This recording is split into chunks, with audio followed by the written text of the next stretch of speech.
Okay, so what we just did in uh, this last topic is we talked about the damage that we get to water molecules and to DNA. We're going to keep moving up the ladder. So our next step is going to be looking at what happens to the DNA itself, what happens to the chromosomes. The next step will be what happens to the cells, eventually what happens to the tissues, and we'll look at it from building up to the entire organism. In fact, we'll look at what happens to a whole human when exposed to ionizing radiation. So we're right now at the stage of looking at the DNA, and again, I think this puts this in context. This is one of the better diagrams I've been able to find, done by Noelle Metting, an old friend of mine. What she did is said, look, you can have excitation, which causes light and heat. Nothing's going to happen here. But if the ionization happens in through free radical formation or through direct action, it can be fixed. You can have ions that recombine. As we said, there are all those free radical scavengers in our cells. If the DNA damage is damaged, we can have DNA repair. We'll talk extensively about DNA repair in here. But if the damage is so extensive, we can get DNA mutations that occur. Mutations in somatic cells can, but do not necessarily lead to cancer. Mutations in germline cells can, but do not necessarily lead to heritable effects. DNA damage, if it is of sufficient quantity, can lead to cell death. If this cell death is sufficient, if there are enough cells that die, we can get acute radiation toxicities. We can get late tissue toxicities, as we see clinically, and we can get developmental effects in the fetus. So this sort of gives the panoply of everything you could see from radiation injury, kind of in its worst case scenario.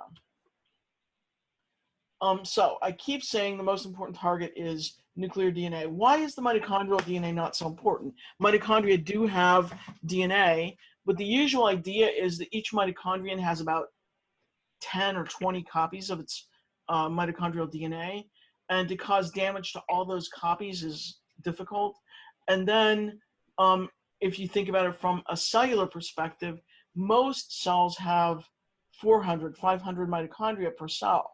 So damage one of them, damage 5 of them, it's not going to really matter that much. So for that reason, nuclear DNA, which is present most of the time in a 2N form with 2 copies of most genes, except for those on X and Y chromosomes, that's a much easier target to cause damage than with mitochondrial DNA.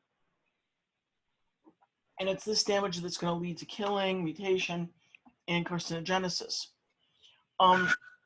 As I said, base damage is the most common, but base damage is going to be very easily repaired. We're going to look at base excision repair. It occurs quickly, easily, normally is not a problem for the cell. Single strand breaks are also easily repaired. They're repaired by a pathway that is a component of the base damage pathway, base excision repair pathway. Double strand breaks are going to become, for us, the most important lesion because they're very common and they almost always involve mutations, and we'll talk about why in a moment. And then multiply damaged sites are also very important. They're frequently called MDS. They might be called complex lesions, and we'll talk about that about that nomenclature. On your boards, I think it's more commonly called complex damage, although multiply damaged sites is how Hall refers to it. In Hall's textbook, he says that high LAT radiation produces only high LAT radiation produces multiply damaged sites. I'll say in a moment, but I'll say it now too. I don't think this is true. There are data, it's very uncommon, but even a single electron track can produce a multiply damaged site. It's rare, but it does happen. Are there other kinds of damage in the cell? Sure. There's going to be lipid peroxidation, there's going to be membrane damage. At really whopping doses, we see these things. We see these things taking effect. So it's not that, all we care about is nuclear DNA. But at the end of the day, having nuclear DNA, thinking about nuclear DNA as the major target is what helps us understand the biggest consequences for radiation effects. And in fact, all the models of radiation damage are based on nuclear DNA. The doses we need to do for membrane damage are so much higher than the doses we need to do for nuclear DNA damage that nuclear DNA damage becomes more important for us clinically. So what are the things we might see? We might see that there's a change of a base, loss of a base, hydrogen bond breakage. These are all going to be base damage. We might see a single strand break, double strand break, and we already said double strand break is two single strand breaks close to each other.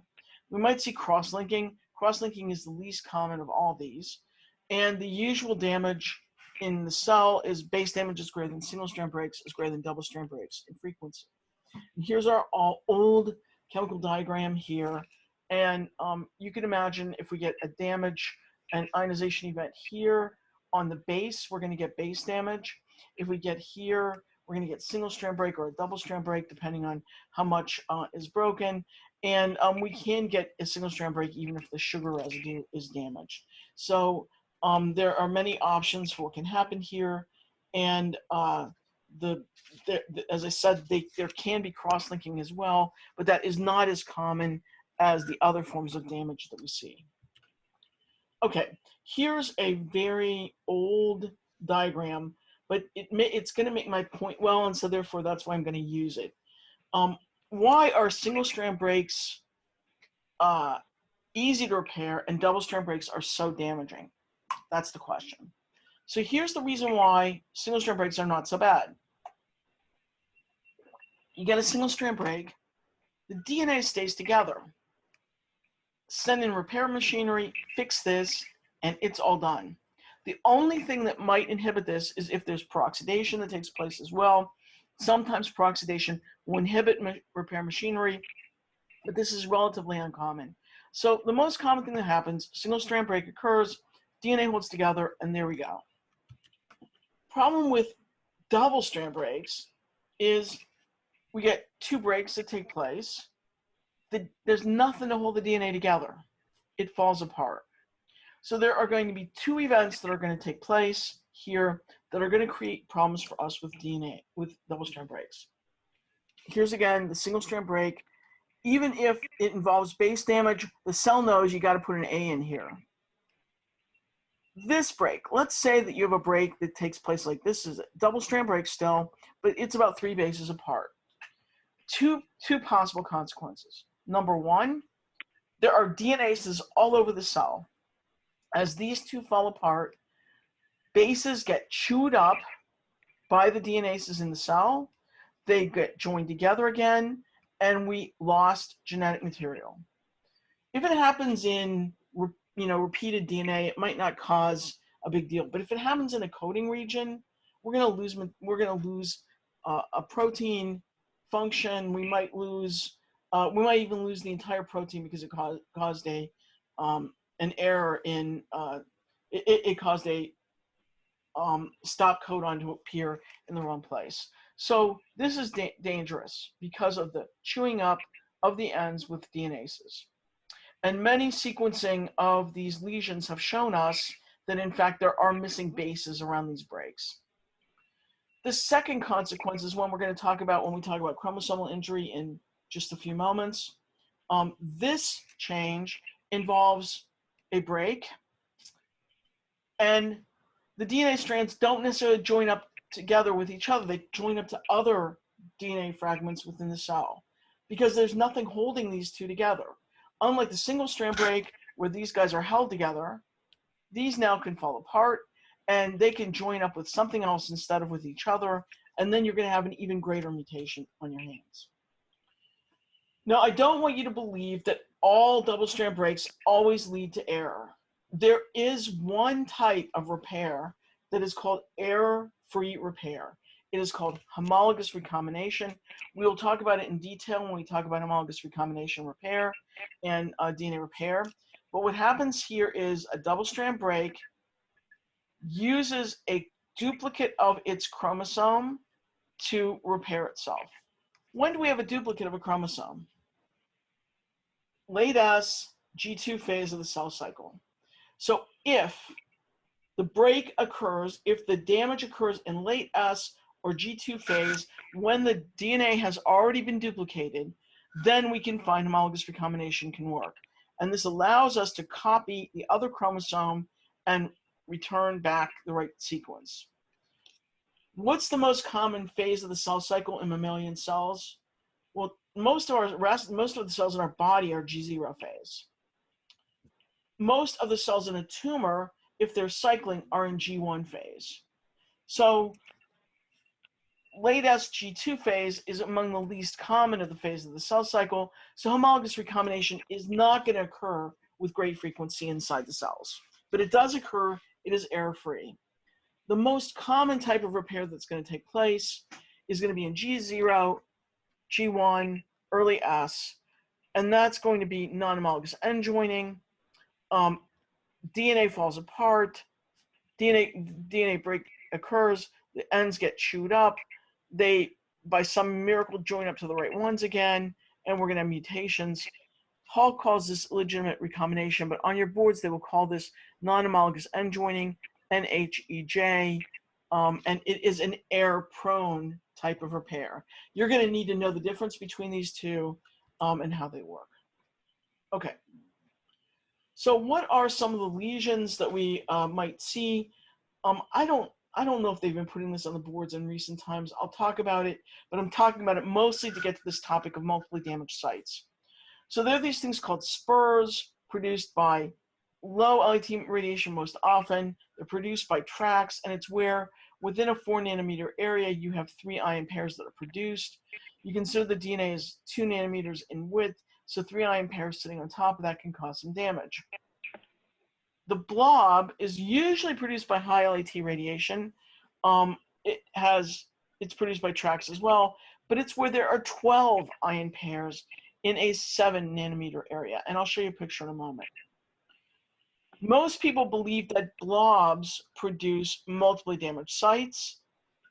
A multiply damaged site or complex lesion is defined by being a combination of damage that is 20 bases in size or in a 10 nanometer diameter volume of chromatin. It's produced usually by blobs, not by spurs. Here's the concept. And here's another name for it, is the clustered lesion. So sometimes it's called complex lesion, sometimes it's called clustered lesion, sometimes it's called multiply damaged site. All of them define what's going on here. So here is the spur. This is produced predominantly by low LET radiation. 3 hydroxyl radicals, 3 aqueous electrons in a 4 nanometer region. This sits on top of the DNA. It's not going to do that much damage. 3 hydroxyl radicals, it'll cause some breakage, but it won't cause a whole lot. But the blob, which is 7 nanometers in diameter, has 12 ion pairs. This sits on top of the DNA. And now we're going to get what we consider to be complex lesions or clustered lesions, where we have single strand breaks, double strand breaks, base damage, all within this same small 10 nanometer region of DNA. And why is this so bad for us? Because the cell doesn't know how to fix it. We've got to send in the machinery for single strand breaks, for double strand breaks, for base damage, maybe for crosslinks, and all this is in a very small region. You can't even fit that much repair machinery in there. So John Ward originally called it locally multiply damaged site because it's got multiple damage in a small local region. It's called cluster regions because it's got clusters of damage in a small region, and it's called complex lesions because it is a complex lesion made up of many different kinds of damages. All 3 terms are correct. I'm not sure. I think the multiply damaged sites is not as common on the boards these days as clustered lesions or complex damage. Okay, finally, old paradigm was that cluster lesions may be the result of a single electron track from low LET radiation. There is only a small amount of literature out there that shows this. It's very difficult to look for. But there have been at least 3 reports that with X-rays or gamma rays, one can get clustered lesions. Very, very rare. but it suggests that gamma rays, X-rays are more damaging than we would have thought. And again, just to kind of bring up how these multiply damage sites occur, this is where we have a lot of electron damage events, hydroxyl radicals, etc., all sitting in one area in a 20 angstrom or 20 nanometer, 20 length and 10 length of bases. I'm not going to talk about delta rays here. I've never seen on the board, so I'm going to just skip this. So this is the idea of the cluster lesion and how many there are. And I just, want to point out that even no matter what anybody says, they are not that common a lesion. They're not that easy to detect. So here's that track. This is just to kind of give you a better idea of it. Here is an alpha particle track, and each dot represents a quantum of energy that's being released. This is actually coming from a track. They've superimposed a DNA helix on here, so you have an idea of what it looks like, but this is not real. The track is real, but the DNA helix isn't. And what you will see is from a lot of these tracks, there are side tracks that are coming out. And we see that much more with tracks from electrons than we see from alpha particle tracks. Here's a spur, here's a blob, and you can imagine this could be much more damaging than the spur is. Here is a short track coming off, here's a longer track coming off. So these tracks are capable of damage, and there is a random nature to it, as I keep pointing out, where, what hits the DNA where. So here are numbers you need to memorize.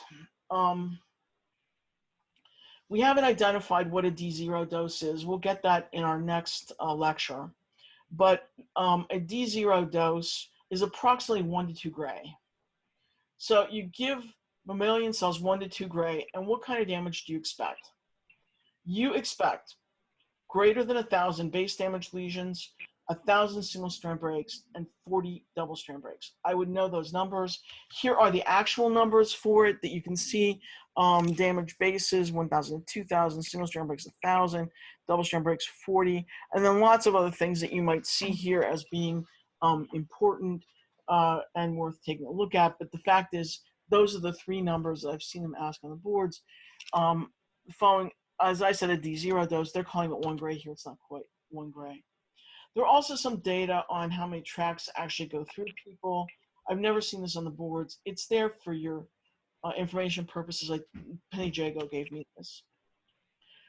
Okay, a good friend of mine, Ray Mine, who passed away of cancer about a year ago, he gave me this slide, and I think it's extremely useful. And what we're trying to compare and contrast here is the damage that's caused by gamma rays and X-rays versus the damage that's caused by UV radiation. And there is a board's question that asks about this. For gamma rays, you can expect it's mostly going to be single base damage, a base gets changed. It's going to be single strand breaks, and it's going to be double strand breaks. For those not produced by ionizing radiation, but produced by UV radiation, you're going to have TT dimers, and you're going to have cyclobutylpyrimidine dimers. They're going to be repaired by an entirely different mechanism than the single strand breaks, double strand breaks, et cetera, et cetera. So that's worth remembering. Okay. So what we need to go talk about now is how do we measure these strand breaks? Some of the methods are very old, and I don't think they're going to be on your boards. Some of them are newer, and they will be on your boards.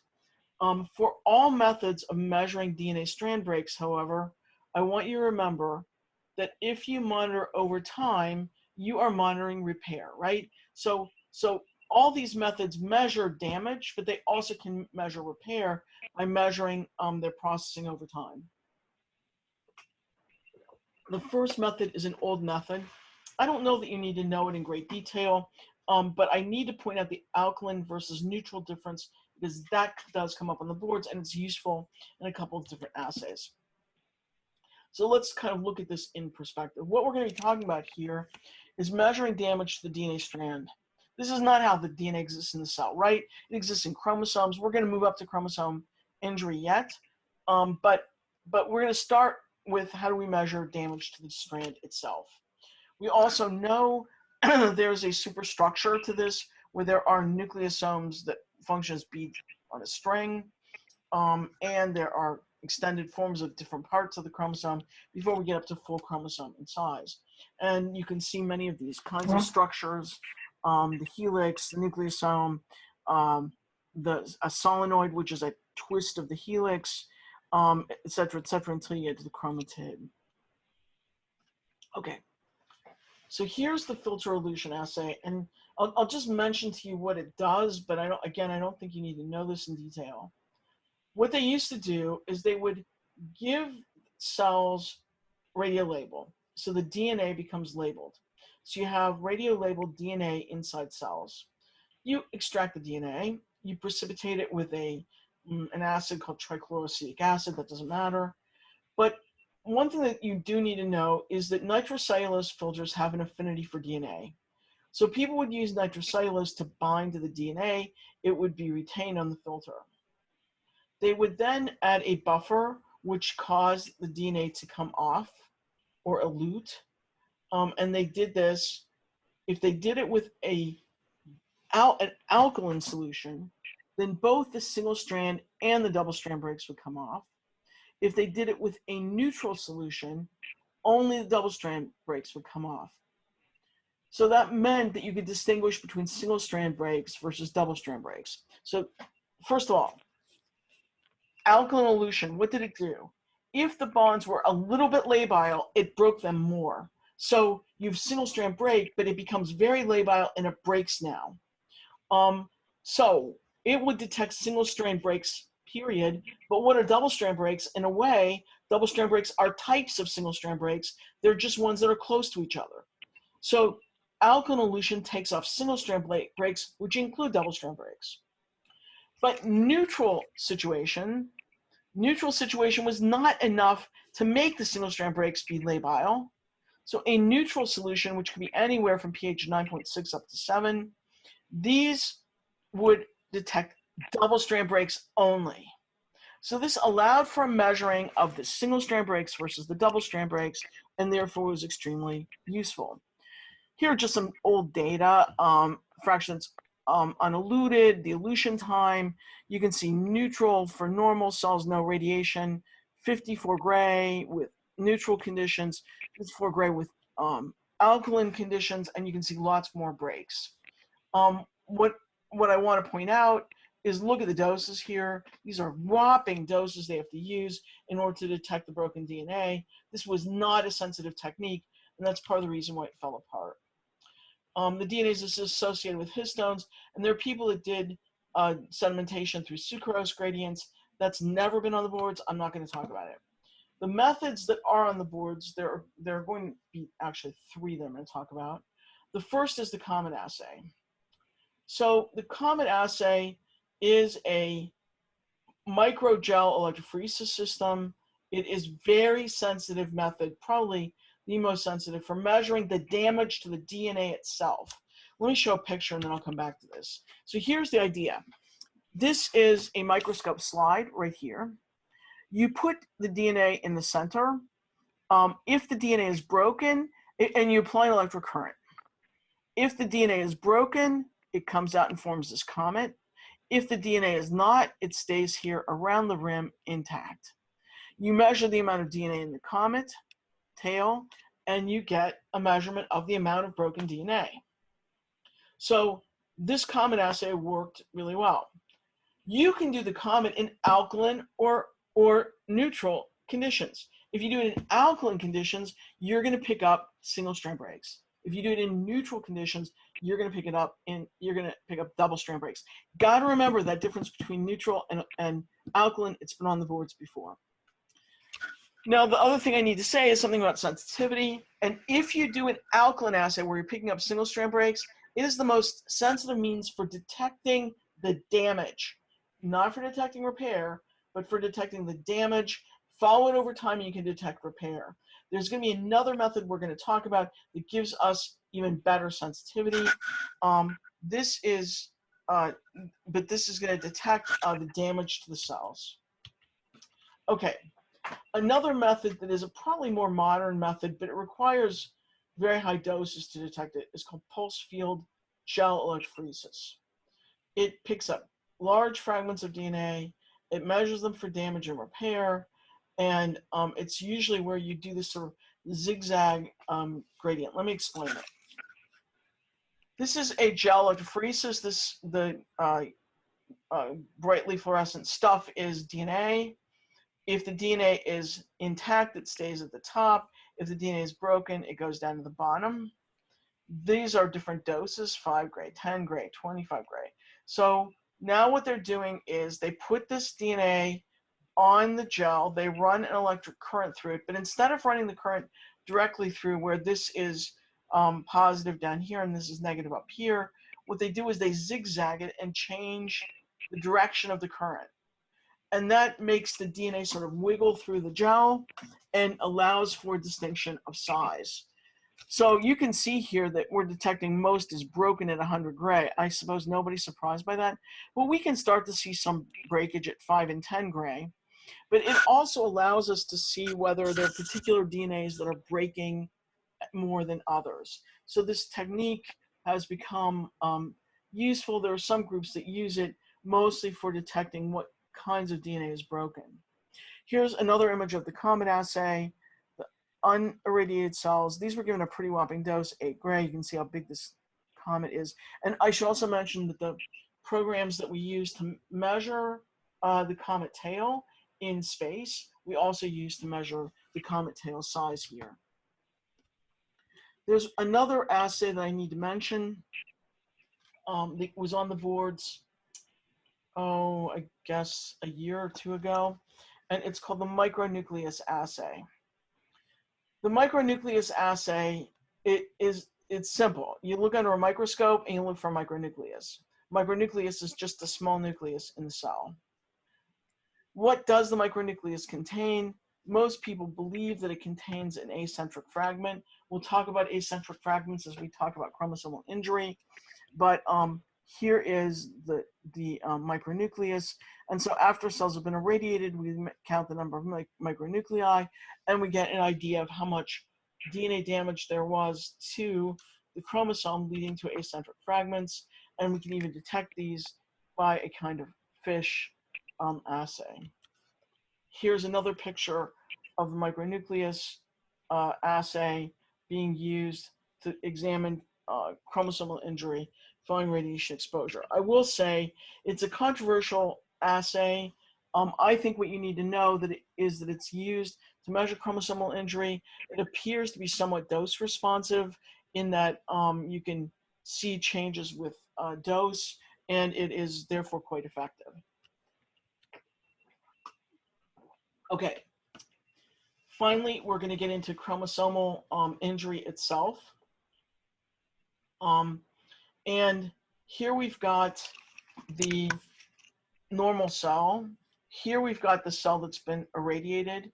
And we see here an acentric fragment and a dicentric. What is a dicentric? A dicentric means it has 2 centromeres. An acentric fragment means it's lost its centromere. When we're doing these assays, we're most often doing them on M-phase cells because we can see the chromosomes really well, whereas on interphase cells, we can barely see the chromosomes. We get the chromosomes, and in the old-fashioned ways, we used to line up the chromosomes and count them and look for abnormalities. Here's an electron micrograph to just show you how much protein there is on these chromosomes. So we're getting a lot of protein when we irradiate. We may even hit protein and not hit the DNA. So just because you hit the chromosome doesn't mean you're actually getting DNA damage. What are the parts of the chromosome? Here's the centromere or central body, or some people call it kinetochore. Here is the telomere, which is at the very ends of the chromosomes. Here we have 2 different chromatids. And there are bands on these chromosomes that allow us to identify them a little bit better. Here's the short arm and the long arm. The short arm is often called the P arm. The long arm is called the Q arm. And it should be made clear that coding regions are not uniform across any chromosome. There are some regions that are gene poor and some regions that are gene rich. And you know, if the radiation happens to cause a damage here, it might not have any impact on the functioning of the cell. Whereas if it were to occur here where there are lots of gene products, that could cause significant effects. Here are the human chromosomes by convention lined up from 1 up to 22 and then Y and X with their different banding techniques associated with them. And you can see the structure. So there's a nomenclature for chromosomal abnormalities. I don't know that you need to know all of this, but for our purposes, it's important to know that a -1 means there's a total loss of chromosome number 1. A +7 means there's a gain of chromosome 7. A 4p plus means that there's additional material that's found on the p arm of 4. A translocation of 922 means that there's a translocation of these two chromosomes with a breakpoint in between. And then I think the other point to be made here is that about 1 micron has 25 million bases. So the DNA is very compact. It's all the information is very tightly packed within the cell. And here's just a smear from a cancer cell. You can see that there are many different abnormalities. This is an aneuploid cell line. It's got 4 copies of chromosome 2, 3 copies of chromosome 1. It's got a homogeneously staining region. It's got a bunch of marker chromosomes. So this cell is headed for trouble. And now let me bring up the difference between chromosome and chromatid aberrations. Just a moment ago, when we talked about the kinds of repair that go on, we said that it matters, the repair matters about whether there's a duplicate copy of the chromosome. Well, the kind of damage you get matters based on how many chromosomes and chromatids you have at any given phase. This puts in words what I'm going to try to show here in a picture. So here's the cell cycle. As I said, most cells out here are in G0, enter at G1, come to S, duplication of the genetic material, G2, and M. Well, if there are multiple copies, if the chromatids are actually separated, then we will get chromatid damage, which can happen late S or G2. If we don't have separate chromatids, we will get chromosomal damage, which is G0, G1, or early S. Now, which of those two is going to be more common? Chromosomal damage is going to be more common because most cells are in G0, G1, or S. But if this cell happens to be in late S or G2, we are going to get a chromatid injury. Now, you notice I keep leaving M phase out of this, and it's because there are some very recent literature that claim, and I mean like in the last year, that claim that there is virtually no repair during M phase, which would mean there's no way of rejoining broken chromosomes. There's no way of being able to measure damage. So I think the general consensus right now would be that if anything happens during M phase, it doesn't get repaired at all. I'm not 100% sure I agree with that, but that's the convention. Okay, so let's go back and look at what we've said here. Most cells reside in G0, G1. We've said that already. If we want to be able to detect them in M phase, we need to give them some sort of mitogen to stimulate them. Phytohemagglutinin is a commonly used one. G1, there's a single chromatin strand. In G2M, there are the 2 chromatin strands. And therefore, from interphase damage, we're going to get chromosome aberrations. Else, other times, late S, G2, we're going to get chromatid aberrations. It says the same thing. Okay. So back in grade school or high school or something, you learned about anaphase and prophase and telophase. And these you may not have been as well aware of it then, but these were phases of M phase. And the reason why they had all these names with them is because you could observe them under the light microscope and see what was going on. One thing that probably you will recall was that the centromere played a very critical role in this. If, as the cells lined up at the equatorial plate, they would line up with their centromeres next to each other, and the spindle fibers would grab onto the centromeres or the kinetochores or whatever you call them and pull them into daughter cells. So if a chromosome has a centromere, it gets pulled into the daughter cells. If it doesn't get pulled in the daughter cells. And this is going to be important to us here. Here's just a pretty picture to show you this event taking place. And here's the diagram to show the importance of the centromeres who are being grabbed onto and pulled into the daughter cells. So here we go. There are lots of lethal aberrations in cells when they've been irradiated, but there are 3 you need to know for your boards. Number 1, most important, most critical, most common is the dicentric. What happens in the dicentric? 2 breaks in 2 chromosomes. They join together inappropriately. One has 2 centromeres, and actually this is missing up here. There should be a centromere right here. One has 2 centromeres, therefore it's called a dicentric because it has 2. And one has no centromeres, and therefore it's called acentric. Okay, so think about this for a moment. Remember, we just said a moment ago, acentrics are what make up those micronuclei that we're looking at microscopically. So that's one way of being able to measure them, or you can look at them here.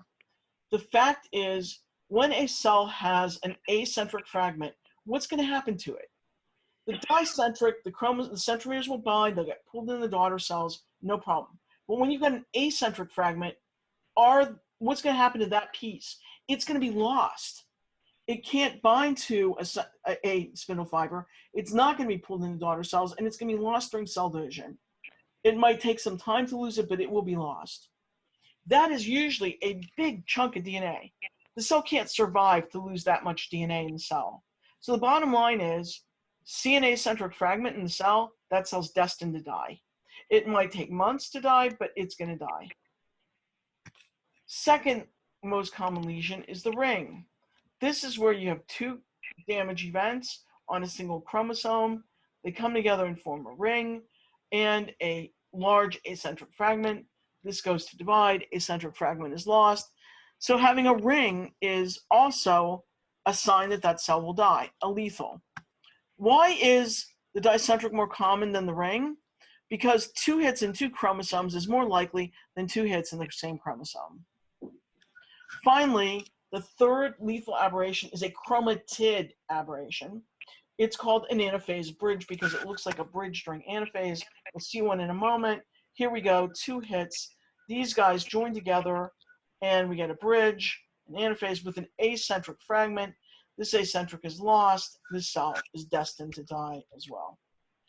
I'm not going to use, forget this. We'll talk about triradials later and quadradials later. They'll be important, but here's some pictures. Here's the dicentric, acentric fragment. Here's the ring. Here's the anaphase bridge. All these cells, all 3 of those cells that have those 3 aberrations are going to die. It might take months, but they will die. Okay. There are aberrations that we call kind of symmetrical aberrations. There are ones that are called asymmetrical. The ones we talked about, all of them are asymmetrical because we end up losing a chunk of DNA. If it's symmetrical, you retain all of your original DNA. It might not be in the same place, but you retain it. If it's asymmetrical, you've lost it. I'm going to show a better diagram in a moment.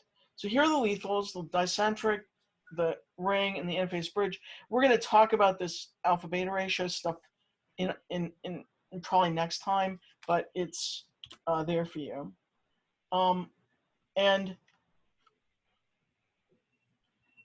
And here's just the summary of the chromosome versus chromatid aberrations that might be useful.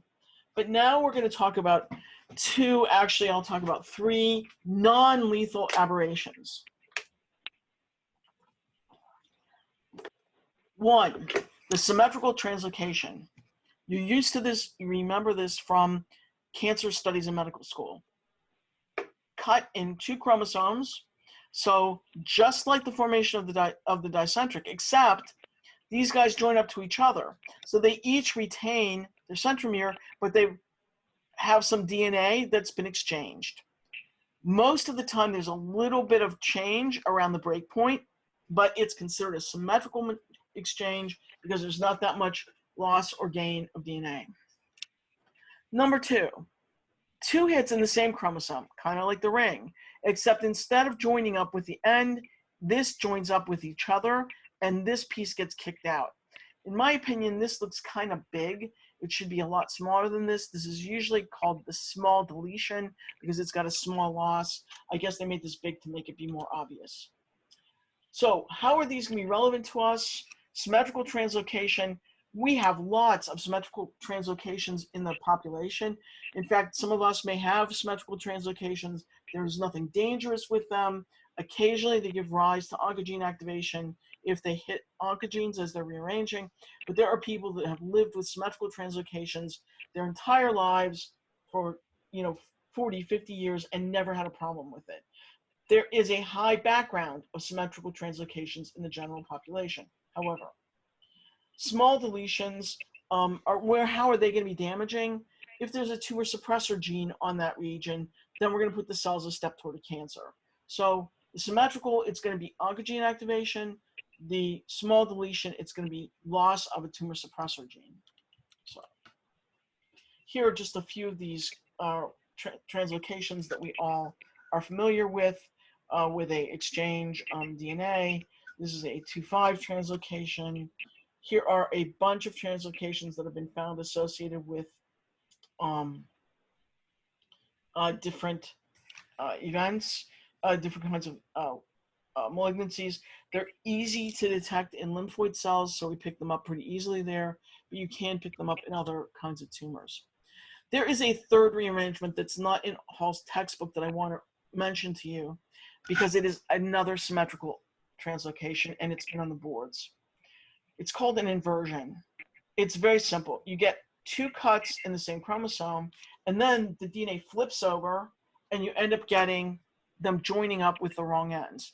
It's pretty much the same as a translocation, except for both rearrangements taking place on 2 chromosomes, they take place on 1 chromosome. It's symmetric, and it is not lethal because you haven't lost that much DNA. So the translocation and inversion are symmetrical. The interstitial deletion, the dicentric, and the ring are all asymmetric chromosomal aberrations. The translocation, inversion, and interstitial deletion are all non-lethal. The dicentric, the ring, and also the chromatid aberration, the anaphase bridge, is lethal. There are other lesions that we'll talk about along stream. This just shows how these are formed. I don't think you need to know that, but there is a triradial that we'll talk about with this characteristic of particular disease called Fanconi's anemia. And this just shows some of these as well. This shows the acentric ring that forms the micronucleus. Okay, let me see where I can reach a stopping. Okay, I'll do this one, and then we'll go, and then we'll stop. Okay, so there is a radiation accident, and Fukushima happened, and the symmetry was pretty poor immediately after the accident. So one of the things people often try to do is to use biological markers to look for what the dose could have been. And chromosome aberrations are frequently used because chromosome aberrations are directly related to dose. So the question is, there's an accident that takes place. What would be the best thing you would use? Well, if you are looking at the first 6 months following the accident, dicentrics are the best. There's no natural background of dicentrics. Those cells will die within 6 months. They're present in the largest quantity. So dicentrics would give you a good marker. Dicentrics usually have a sensitivity down to about 25 centigrade, and they're totally dose responsive. But now, you know, it's almost 10 years after Fukushima. Are we going to see any dicentrics in those people? Nope, we're not going to see them. So what would we try to use today? It would be, we have to use great caution. We would try to use translocations. We'd have to do a large amount of work in the background population to know what the rate of translocations was in that population, but translocations would be the best thing to give us some idea. So that's how we use these as biological dosimeters. Now, I think I've told you this before, but there's a question in the pool of boards questions that says, a patient has just been transported to you from a neighboring hospital and has gotten a radiation dose for treatment, and you don't know what the dose is. Which of the following tests would you use to check dose? And they give, you know, rings and dicentrics and micronuclei and everything. And, you know, the answer is not any of those things. It's call the physicist up at the other hospital and find out what they gave them, okay? Because these are only good as estimates during accident situations where we don't know dose, but our physics gives us the best answer. Physics is always trumps everything when it comes to looking for dose. And I think this is a good, I'll summarize the aberrations next time before we start again, just to put us all on the same page. And we'll get into some of the methods we use for measuring chromosome aberration. Okay, so I think I got through this slide last time, but I want to go back to it and recapture where we were. So if you will remember, what we were talking about was these development of chromosomal aberrations. And the idea is that if we look at the process, we've got ionizations. They can be indirect or direct. Ionizations that can lead to direct or indirect damage. These can be completely repaired. The cell goes on, there's nothing happens. This especially happens a lot at low doses. But the damage is processed. It can be, if there is residual damage, among the things that can happen are things like point mutations. But chromosome aberrations are what we talked about last time. These chromosome aberrations can be lethal, as we see in dicentrics, rings, and anaphase bridge. Or actually, anaphase bridge is a chromatid aberration, but it fits in that category.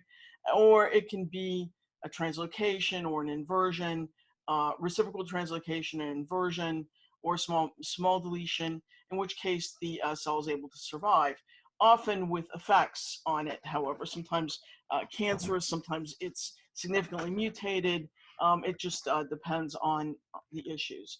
So I was going to summarize these aberrations. They're the chromosomal aberrations that we talked about before. The cells are radiated in G0, G1, early S before duplication of the chromosomes. Usually there's a break that occurs.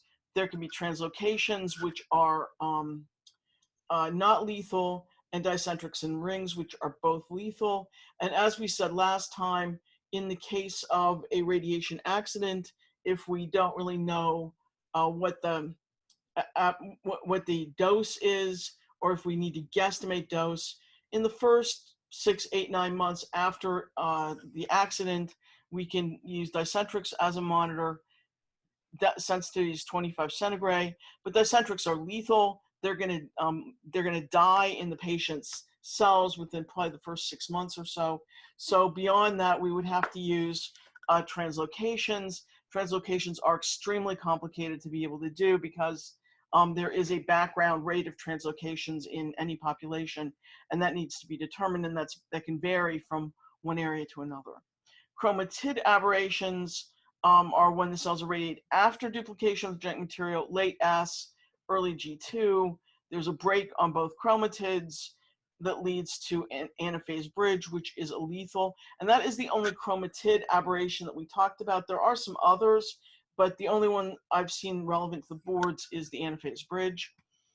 There is a correlation of chromosome aberrations with physical abnormalities, mental retardation, cancer, and also in some cases lethality. Now, I want to make one point here that I'll probably make later, and it's about this issue of mental retardation. we haven't yet carefully defined what are stochastic and what are deterministic effects of radiation. A stochastic effect is one that happens by chance. It's rather random. It can occur anywhere at all. It usually involves a single cell effect. And there are deterministic effects that usually are what we would consider tissue effects. In fact, in EU, they define them, they don't call deterministic effects anymore, they call it tissue effects. And the only point I want to bring up is that mental retardation can be either stochastic or deterministic. And let me explain the two different distinctions. If mental retardation comes about as a result of a chromosome abnormality in the eggs or sperm that are passed on to the offspring, which is in part what we're talking about here, that would be stochastic. There's a genetic abnormality that is passed on. It is retained in the genome. If, on the other hand, as we'll talk about with the Japanese atomic bomb survivors, mental retardation happens after an in utero exposure, then it is considered to be deterministic or a tissue effect because it doesn't have the genetic component. It has a component of if you damage enough cells, then you see an effect. So mental retardation can be either stochastic or deterministic. We will talk about that again later, but I wanted to bring it up now because this was defining the stochastic mechanism. Okay, there are several assays that we use for detecting chromosomal aberrations. We looked a lot at smears and how people will line up the chromosomes and detect them. But there are some more modern methods, and the modern methods are frequently asked on the boards. FISH, fluorescence in situ hybridization, is shown here. And what's done there is a small probe that is specific for a particular gene or gene region is labeled with a fluorescent probe and is hybridized to the chromosome. And wherever they turn out to have matches, you see this fluorescent dot appear. In this particular example, a sequence that was specific for centromeres was made brown here. A portion that was specific for telomeres was made white here. And a region that was specific for this particular chromosome was made yellow here. And so this method is called fluorescence in situ hybridization because you're using fluorescence, you hybridize the chromosome all by itself in situ, and it is a hybridization process.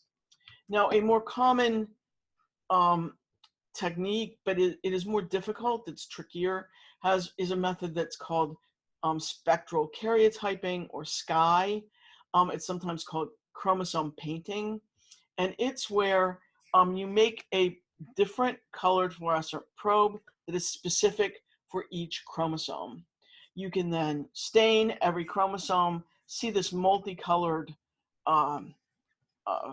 image, and immediately claim which ones are rearranged and which ones aren't. Here is, for instance, a spectral karyotype from a cancer cell that has extra copies of several chromosomes and some rearrangements. And you can go back to a guide that's color-coded for the different chromosomes and say exactly what those rearrangements are, often picking up things that wouldn't have been detected in a straight just chromosome smear that we're used to. This is an example of spectral karyotyping or chromosome painting done in Mike Cornforth's lab a number of years ago. Here's what the smear would look like without chromosome painting. Here it is with painting, and here you can see what it actually looks like. Rearrangement right here that maybe you would have missed otherwise, a dicentric and acentric fragment, and very easy to detect abnormalities. This is another similar example of chromosome painting or spectral karyotyping here, done by Tej Pandita, a friend of mine. And what this is the untreated cells. These are cells that have been treated with 1-gray. And you can see here, for instance, is a rearrangement that, again, you would have picked up maybe in standard karyotyping, but it would have been very difficult.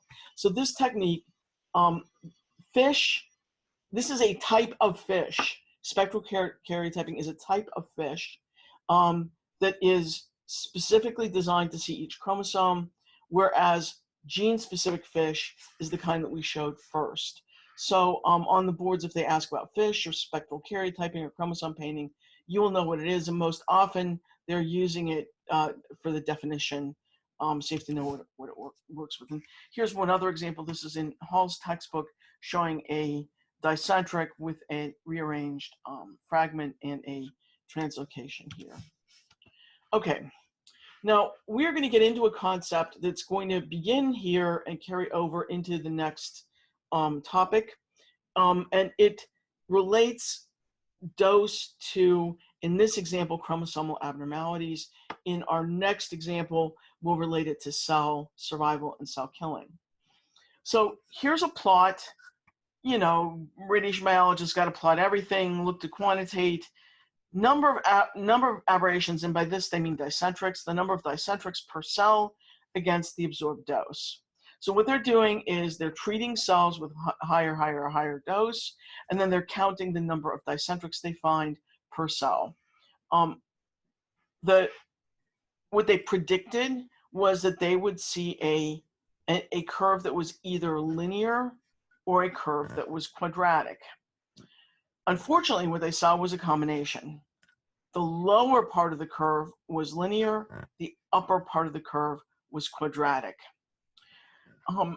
Because of that, this is often called the linear quadratic model, because it's a combination of linear and quadratic.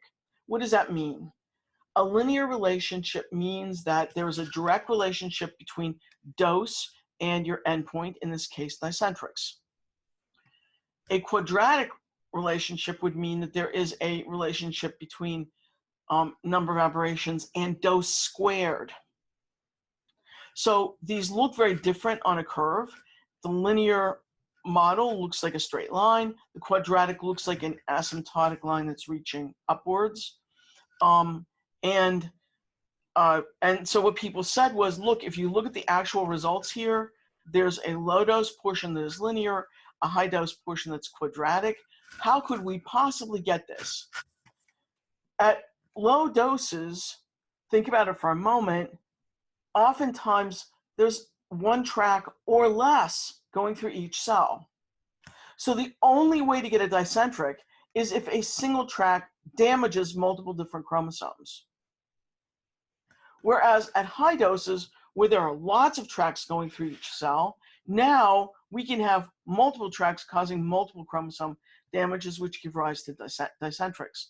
So the chances of getting a dicentric at high doses are much higher, but it is related to dose squared because of this multi-event that is occurring. The fact that multiple tracks are coming through, not just a single track. So the model said, and continues to say to this day, at low doses, there's a linear relationship with dose where a single track causes multiple hits in the chromosome, which now give rise to a dicentric. In some rare examples, very rare, the number here that we're getting of aberrations per cell is pretty low. At high doses, it is much more common to be able to get dicentrics. And it could be happening by this linear method, but more than likely, it's way overwhelmed by the number that are happening by this method, where you're having multiple hits that occur, and these are giving rise to the dicentrics.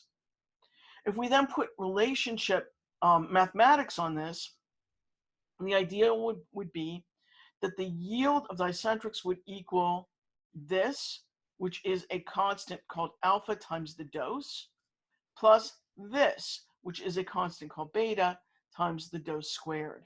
So this gave rise to the idea of what we call the linear quadratic model, and the so-called LQ model is still the most common and most scientifically useful model.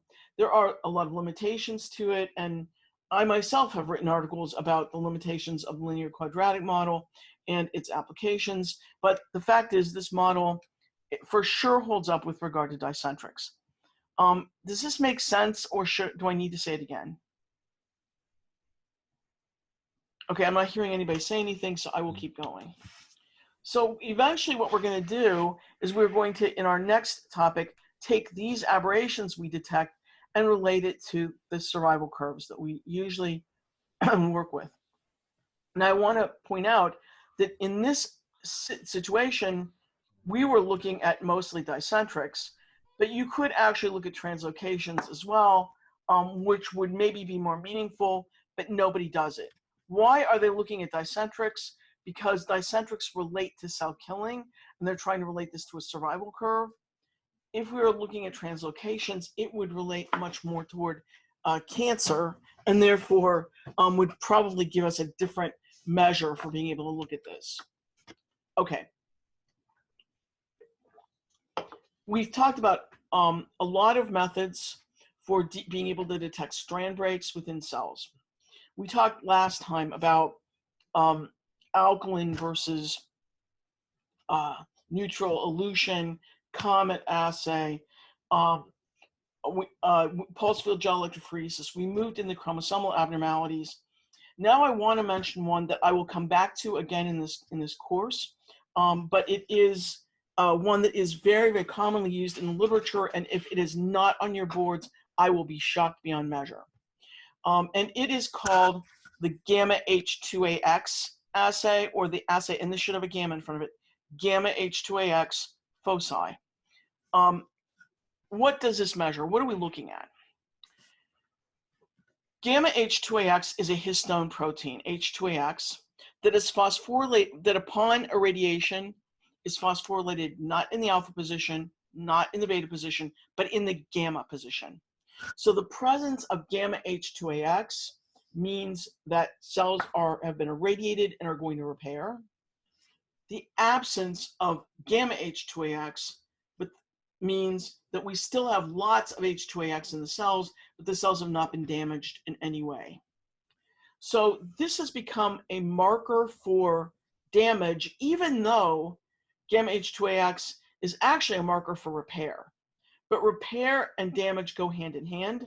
So one way of being able to monitor whether cells have been damaged is to look for the repair machinery.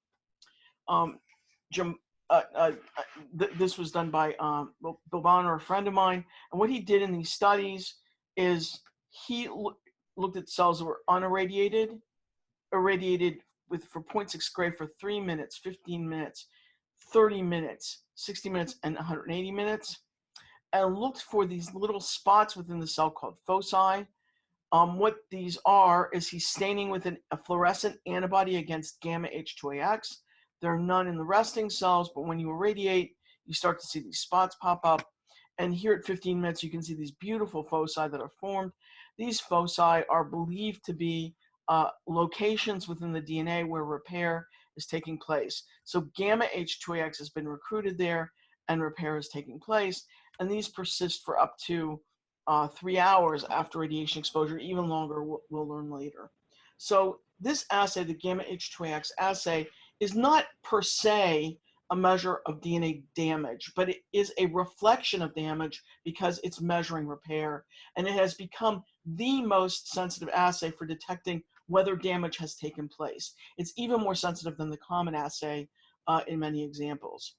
It also persists for a period of time, but it's never going to be useful in an accident because it will disappear after hours after exposure. So it's not going to be useful in an accident, but it might tell you something about the cells you're working with and what the extent of the damage is. As I said, we will talk about this again later. So here's just sort of a summary of some of these methods that we talked about. This might be useful when you're coming for studying. We mentioned sucrose gradient centrifugation, but we didn't really talk about it. Here's the filter elution assay we talked about before with the alkaline and the neutral detecting mostly double strand breaks, whereas the alkaline detecting single strand breaks, pulse field gel electrophoresis, which doesn't have a very good sensitivity. We didn't talk about nucleotide sedimentation. I don't think you need to know it. The comet assay we talked about as well, alkaline and neutral. FISH we just mentioned as a method for being able to detect whether the cells are have had chromosomal aberrations.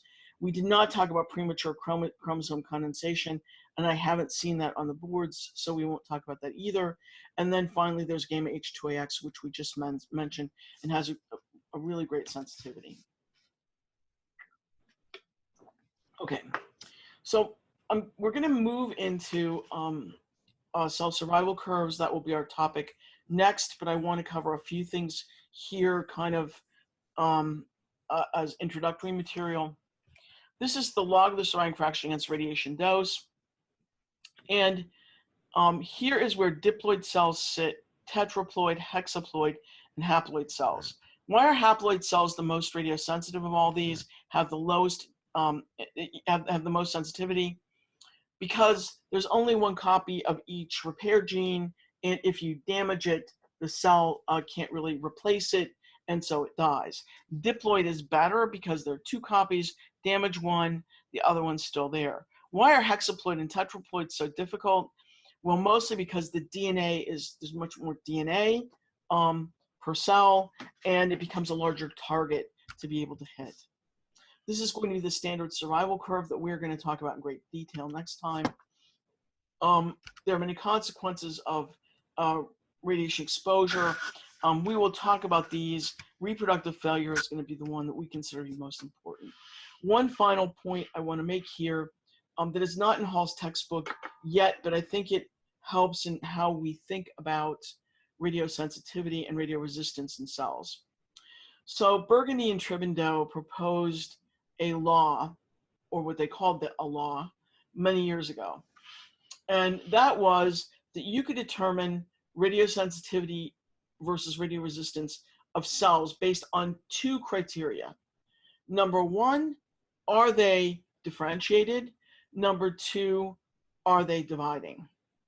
And the idea was if they are dividing, but they are not differentiated, they will be very radiosensitive. And if they are differentiated and not dividing, they will be very radioresistant. And indeed, this is the case for most cells in the body. They categorize these into vegetative intermitotic cells that divide, have no differentiation between divisions, most radiosensitive. These are going to be stem cells. And we're going to see a chart where different cell types fit into these categories. There are differentiating intermitotic cells that divide all the time, differentiate only to some extent between divisions, and they're pretty radiosensitive too. There are reverting postmitotic cells which don't divide. They are capable of division if you give them the right stimulus. I'm thinking here about liver, where liver doesn't usually divide very much, but injure the liver and it starts to divide. These are variably differentiated, they're pretty radio resistant. And then finally, the fixed postmitotic cells that are not dividing, are highly differentiated, are very radio resistant. And these would be some of the neurons, for instance. I wanted to make you aware of this because as we think about cells in the body, as this progresses, I think that this frame helps us. I will say now that the one thing they ask on the boards frequently is the exception to this rule. The one exception to this rule, we'll talk about a little bit later, is our lymphocytes. Lymphocytes are actually reverting postmitotic cells. They sit in our bloodstream. They're G0 stage. They normally don't divide until they encounter antigen, yet they are the most radiosensitive cells in the body. B cells are, for instance, extremely radiosensitive down to 80 centigrade. So that's going to be the exception, and it's frequently asked on the boards. Okay, there's a section on DNA repair here that I am not going to talk about now. I don't like Hall's description. I don't think what he has is sufficient for your boards. We will talk about a whole broad topic on DNA repair a little bit later in this course. So let me summarize the chromosomal story. So there are these chromosomal and chromatid aberrations that can be lethal, particularly if it involves the loss of a centromere. The chromosomal aberrations that are lethal would include rings dicentrics, and the chromatid aberration would be the anaphase bridge. The ones that are not usually lethal are reciprocal translocations, small deletions, and I would add to that inversions. And generally, we can use chromosome injury to give us an estimate of dose when a dose is not known, but when a dose is known, we should use our physics to tell us the answers.